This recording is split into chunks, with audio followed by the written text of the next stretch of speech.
So, is the US really preparing for a final all-out war with Iran? Or is there something much, much bigger and more strategic playing out on the world stage? Today, we're going to dig into a really fascinating analysis that suggests we're seeing a complete rewrite of America's role in the world, what some are calling the Trump Doctrine. Okay, so here's our game plan. First, we'll look at the immediate crisis, all this talk of a final blow to Iran. Then, we're going to zoom out and look at the power plays happening in the region. That's going to lead us straight to the core idea here, the Trump Doctrine itself. We'll see how this isn't just about the Middle East, but a whole new global strategy. And we'll wrap up by asking the biggest question of all. Is this leading to a new, stable world order, or just total chaos? So this all kicked off with some pretty dramatic headlines, right? A report about U.S. military options against Iran got the whole world's attention. But as we're about to see, the real story is what's happening just beneath the surface. This right here, this is the line that got everyone talking. It suggests some kind of massive, decisive military action against Iran was about to happen. I mean, that's the kind of statement that makes everyone, from world leaders to us, just stop and ask, whoa, what's going on? Now, on the surface, these options sound pretty serious. We're talking about invading islands, targeting key oil hubs, hitting Revolutionary Guard bases, but here's where it gets interesting.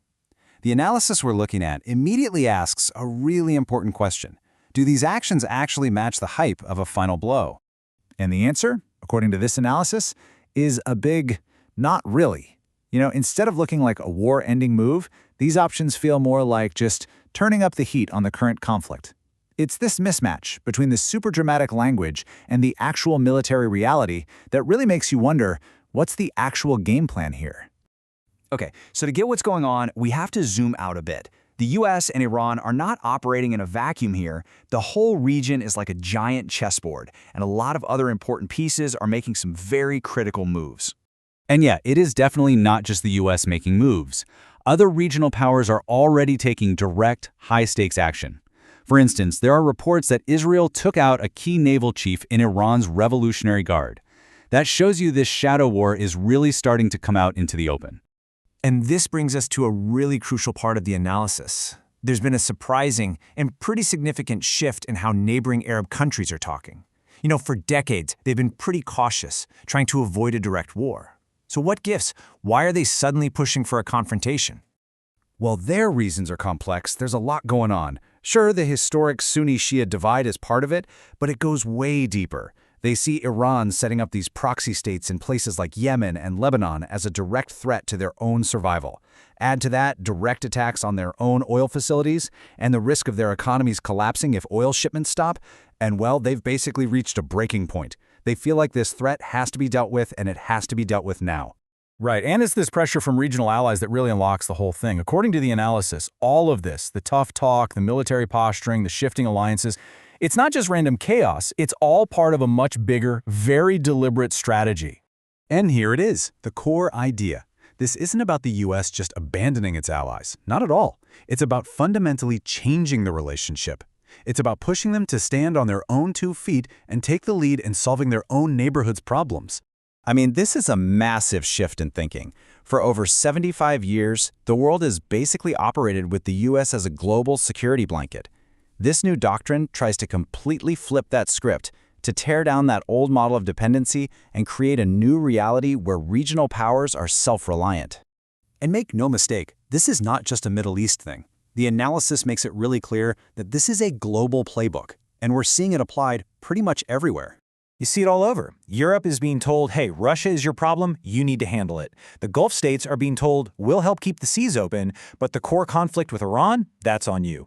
This new way of thinking even challenges the whole post-World War II setup, asking why economic powerhouses like Japan are still relying on a security deal from the 1950s. But look, this isn't about just yanking all the troops home tomorrow and watching the world burn. The idea is that it's a careful, managed process, a gradual weaning off American protection, designed to help allies build up their own strength without creating a massive power vacuum that could lead to global chaos. So that brings us to the future, and the analysis is very clear. This strategic shift, while it might pay off in the long run, is absolutely packed with immediate and pretty significant risks. You see, as the US steps back, it creates a kind of space, and other global powers are rushing in to fill it. For example, Russia is reportedly getting ready to send military drones to Iran. That is a huge deal. It's a move from just indirectly supporting proxies to a direct military alignment, and that dramatically raises the stakes for everybody. And that brings us right back to where he started. That final blow rhetoric? Well, according to this analysis, it's not about the US starting a bigger war. It's actually the exact opposite. It's a signal that the US is going to do one last big thing, like making sure the Strait of Hormuz is open, before officially handing the keys and the problem over to its regional allies. So at the end of the day, we're left with this powerful billion-dollar question. Is this doctrine a brilliant, forward-thinking path to a more stable world, one where nations finally take charge of their own security? Or is it a massive, high-stakes gamble that could tear down the very guardrails that have kept major global conflicts in check for decades? For now, the answer to that is anyone's guess.